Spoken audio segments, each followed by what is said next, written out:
सच्चाई की जीत एक समय की बात है। एक धर्मात्मा राजा ने अपने राज्य में एक अनोखी चुनौती रखी।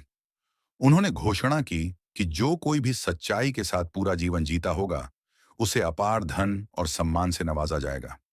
इस घोषणा से पूरे राज्य में हलचल मच गई। हर कोई इस इनाम को पाने के लिए उत्सुक था। उसी राज्य में एक गरीब लेकिन ईमानदार किसान रहता था। उसने अपने जीवन के हर कदम पर सच्चाई को अपनाया था। चाहे वह उसके खेती का काम हो या उसके पड़ोसियों के साथ उसका व्यवहार, वह हमेशा सच्चाई के मार्ग पर चलता रहा। एक दिन किसान ने सोचा कि वह भी राजा की चुनौती का हिस्सा बनेगा। वह राजा के दरबार में गया और अपनी सादगी और ईमानदारी की कहानियां सुनाई। उसने बताया कैसे उसने अपने खेत में सोने की मुद्राएं पाई थीं, परंतु उसने उन्हें उसके असली मालिक को लौटा दिया।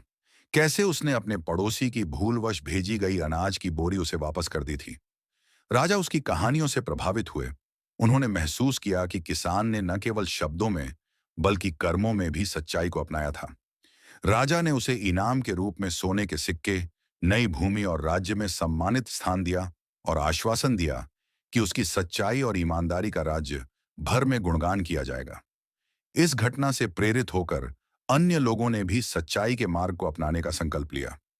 यह घटना पूरे राज्य में सच्चाई और ईमानदारी के महत्व को उजागर करने वाली बन गई।